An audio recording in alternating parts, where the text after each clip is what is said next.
Hey guys, my name is Nora Franch, and welcome to the podcast Grateful Blessed Mess, daily reflections for those in the 12 steps. I am a fellow 12-stepper and certified mindset coach, and I am here to introduce you to the value of mindset coaching in your 12-step journey. So if you feel like you are stuck in the steps, if you're slipping and sliding with your abstinence, mindset coaching may help you as it did me, and you can find me at catholicmindsetcoaching.com. These episodes are meant to invite you in to consider the truths of 12-step wisdom and to join in the very real struggle of living them in action. I hope that it feels almost like a mini meeting, and I invite you to contribute your own share on the Grateful Blessed Mess Facebook group to keep the discussion going. My comments are based on my own experience, so feel free to take what you like and leave the rest. But my hope is to encourage you on your own daily 12-step journey.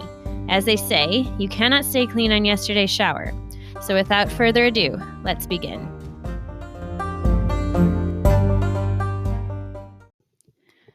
We are reading from Daily Reflections, page 278. It's the reading for September 26th, titled Our Children. The alcoholic may find it hard to reestablish friendly relations with his children.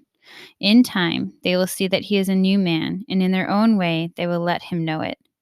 From that point on, progress will be rapid. Marvelous results often follow such a reunion. That's from the Big Book of Alcoholics Anonymous, page 134. While on the road to recovery, I received a gift that could not be purchased. It was a card from my son in college saying, "Dad, you can't imagine how glad I am that everything is okay. Happy birthday. I love you." My son had told me that he loved me before. It had been during the previous Christmas holidays when he had said to me while crying, "Dad, I love you. Can't you see what you're doing to yourself?"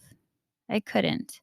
Choked with emotion, I had cried. But this time, when I received my son's card, my tears were tears of joy, not desperation. Ouch.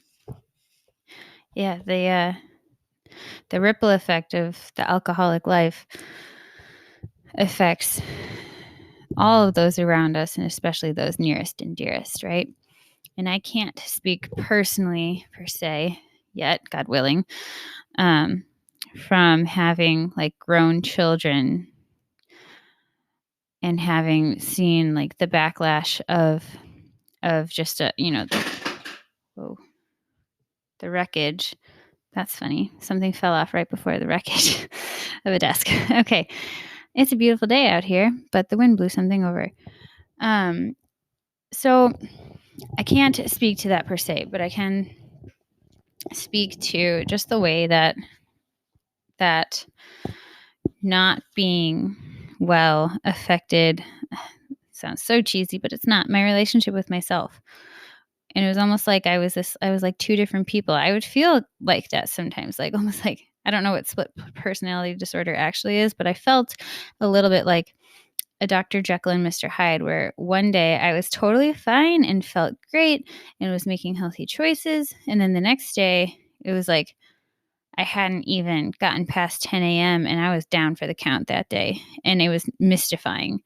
Those blank mental blank spots and all sorts of things, cunning, baffling, powerful, this disease, all of it. It was just mystifying to me. And what had happened was that I wasn't a person of my word with other people, yes, and with myself. And so I became convinced, and with good reason, that I wasn't someone to be trusted. And when you can't even trust yourself, when you can't even have a trusting relationship with yourself, you are effed in terms of your in terms of your ability to trust anybody else in the world. And so, excuse my language.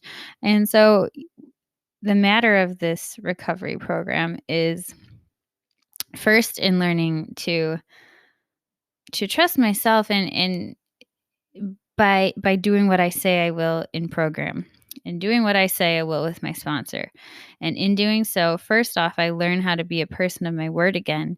And then the second part of that is I actually create memories and experience and evidence of the fact that I am following through on what I'm saying. I am being the person that I am striving to be. I can be a person of my word, and here, look, I can show you, talking to myself. But I just think that that's really interesting. That has been a gift I didn't know how badly I needed. And then there's a ripple effect on that, because then the ripple effect is I become a person of my word with other people. I'm also more careful about what I choose to say yes or no to, or careful about how I respond to things, because I know that I'm going to have to follow through on what I say.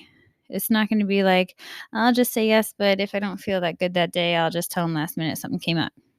Like, that's not how I live now. That's not what I do. And it can make it a little harder because I'm someone who likes to say yes. And sometimes I can stop and think about something and know that it's not within my power to say yes. And so then I have to say no. But then I'm growing in my program, and I'm growing in honestly, like, moral character, where I really am choosing. It's not saying no because I don't want to do it. It's choosing to say no because that means then I can't say yes to something else that's more important at the time. So this might not have been completely on topic with the quote, but it's kind of where I went with it. So perhaps you guys have other things that are more on point. And so I'd love to hear from you. I'd love for you to share. Go in the Facebook group and write it down. Or if you just want to email me at norafranch.com, if you just want to keep it a private back and forth, I'd love to hear from you. It would be just so cool if they just to even know, you don't even have to share what came up, but just be like, you really made me think about something. And because of what you shared, I started to reflect. And that would just fill my heart. If this podcast was making anybody, helping them, like giving them permission and showing them how to maybe just reflect on themselves a little bit and think back about how they treat themselves, their relationship with themselves, their relationship with their higher power and others, and how that's been affected by whatever 12-step ism they have, I would be so happy. And then if you want to even tell me, that would make my day. All right. With that, I pass.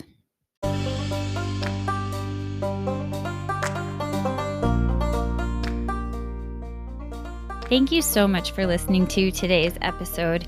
If you feel that mindset coaching could help you on your 12-step journey, please feel free to reach out and find me at catholicmindsetcoaching.com. But more than that, it's important to me to give listeners like yourself a place where you do not need to feel alone on your 12-step journey. And for that reason, I've created a Facebook group. It's called Grateful Blessed Mess. And it's a place where listeners can go to add their own commentary on the share for the day, in addition to my own, and for us just to have a conversation or start a back and forth where people can find support in their 12-step journey. This is not a replacement for 12-step work. This is something outside of the 12 steps. It is simply something that has a heart for the 12 steps and those who are in it. And so, welcome. If you are here, chances are you may also be a bit of a mess. And I hope that you can learn to find some gratitude in the blessings that have come from your messes.